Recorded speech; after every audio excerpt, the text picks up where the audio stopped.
செய்தல் வாய்மையை அளிக்கும், உயிர்கொலை செய்தல் கருணையை அளிக்கும், தவறான உறவுகள் தூய்மையை அளிக்கும்.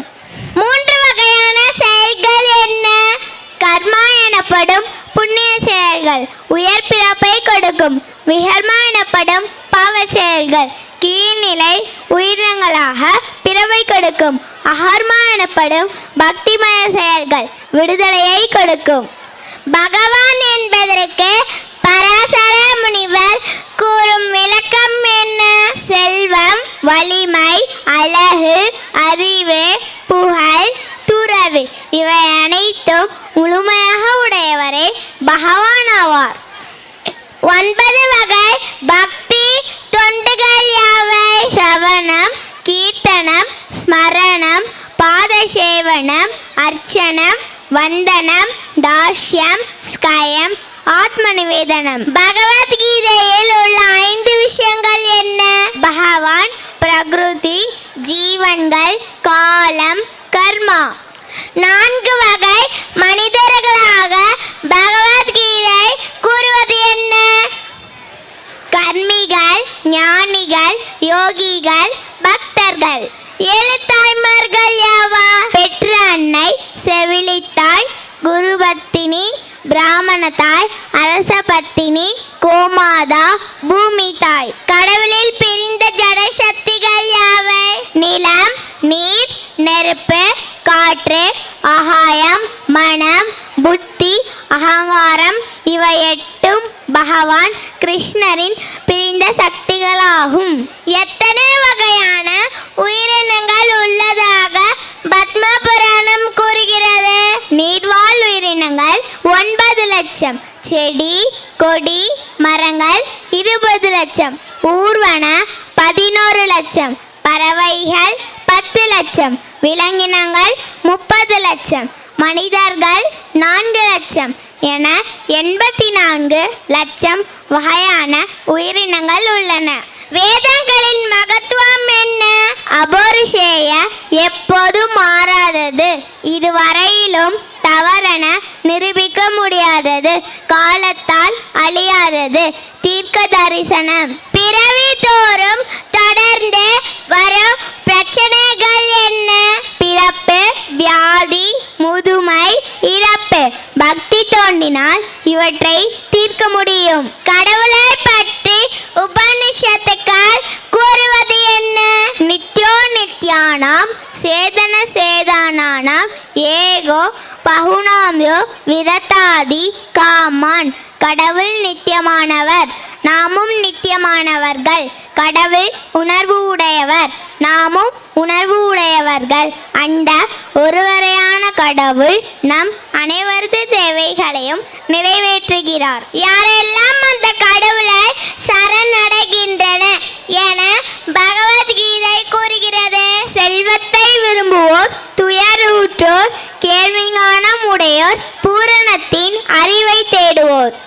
யாரெல்லாம் கடவுளை சரணடைவதில்லை?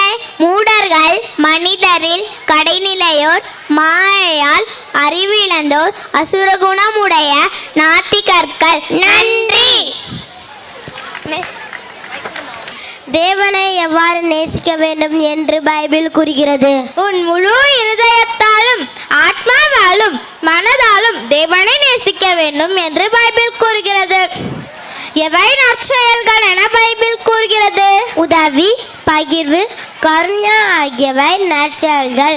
இது செய்வது தேவனுக்கு மகிழ்ச்சி தரும் என பைபிள் கூறுகிறது.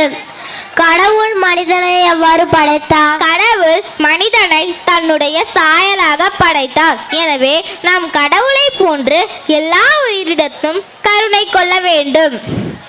கடவுளை நாம் எவ்வாறு அடையலாம்? கடவுளை அறிந்து அவரை அன்பு சேர்ந்து அவருடைய பிள்ளைகளாகிய எல்லா மனிதரும் அன்பு சேர்ந்து வாழ்ந்தால் நாம் கடவுளை அடையலாம். கடவுளின் மிக சிறந்த படைப்புகள் எவை? ஜட உடல் இல்லாத வானத்துடரும் உடலும் ஆத்மாவும் கொண்ட மனிதரும் ஆவார். கடவுளை நாம் எவ்வாறு அன்பு செய்ய முடியும்? கடவுளின் விருப்பப்படி வாழ்வதன் வழியாக நாம் அவரை அன்பு செய்ய முடியும். குற்றங்களை மன்னிப்பது எவ்வாறு? ஒரு சந்தர்ப்பத்தில் பீட்டர் பீட்டர் இயேசுவிடம் கேட்டார், என் சகோதரன் என்னிடம் குற்றம் செய்தால் நான் எத்தனை முறை மன்னிக்க வேண்டும்? 7 முறை போடுமா? அதற்கு இயேசு பதில் சொன்னார், 7 முறை மட்டுமல்ல, 70 முறை 7 முறை. அர்த்தம் 70 × 7 490 முறை என்று அர்த்தம். ஆனால் அதன் உண்மையான பொருள் எண்ணிக்கை இல்லாமல் மன்னிக்க வேண்டும். பாவங்கள் எத்தனை வகைப்படும்? அவையாவை: தற்பெருமை, சீற்றம், காமவெறி, பேராசை, பெருந்தீனி விரும்பல், பொறாமை, சோம்பல். எவ்வாறு பிச்சையிட வேண்டும்? நீ பிச்சையிடும் பொழுது உன் வழக்கை செய்வதை இடக்கை அறியாதிருக்கட்டும். அப்பொழுது மறைவாயுள்ளதை காணும் தந்தையும் உனக்கு பிரதிபலன் அளிப்பார்.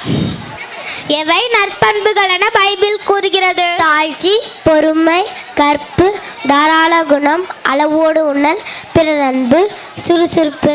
நன்றி.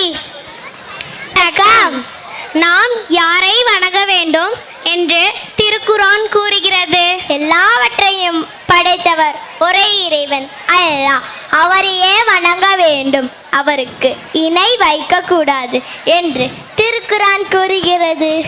சரி, இஸ்லாமின் அடிப்படை நம்பிக்கை என்ன?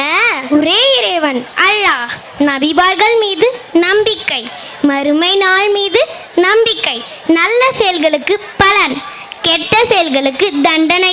இதுவே இஸ்லாமின் அடிப்படை நம்பிக்கை. இஸ்லாமின் 5 கடமைகள் என்னவென்று தெரியுமா? தெரியுமே. ஷஹாதா நம்பிக்கை அறிவிப்பு, சலா தினமும் 5 வேளை தொழுகை, சகாத் ஏழைகளுக்கு தியானம், சவும் ரமலான் மாதம் நோன்பு, ஹஜ் மக்காவிற்கு புனித யாத்திரை. சரி, பெற்றோர்களுக்கு எவ்வாறு மரியாதை செய்ய வேண்டும் என்று குர்ஆன் கூறுகிறது? அம்மா அப்பாவை மதிக்க வேண்டும், அவர்களிடம் மென்மையாக பேச வேண்டும், அவர்களிடம் நன்றி உணர்வுடன் இருக்க வேண்டும். ஓ, அப்படியா? சரி, தொழுகை மற்றும் ஒழுக்கம் பற்றி குர்ஆன் கூறுவது என்ன? தினமும் தொழுகை செய்ய வேண்டும், நல்ல செயல்களை ஊக்குவிக்க வேண்டும், தவறுகளை தவிர்க்க வேண்டும். ஆமா, நல்ல மனிதராக வளர கூறப்படும் அடிப்படை குணங்கள் என்ன? பொய் பேசக்கூடாது, ஏமாற்றக்கூடாது, எல்லோரிடமும் நியாயமாக நடக்க வேண்டும். சரி, மன வலிமையை வளர்க்கும் குணங்கள் என்ன? பொறுமை, கஷ்டம் வந்தாலும் பொறுமையாக இருக்க வேண்டும், கோபத்தை கட்டுப்படுத்த வேண்டும். ஆமா, எந்த குழந்தை மகிழ்ச்சியாக வளர்கிறான்? இறைவனுக்கும் பெற்றோர்களுக்கும் தினமும் நன்றி கூற வேண்டும். நன்றி உணர்வு கொண்ட குழந்தை மகிழ்ச்சியாக வளர்கிறான். சமுதாயத்தில் மதிப்பும் பெற உதவும் குணங்கள் என்ன?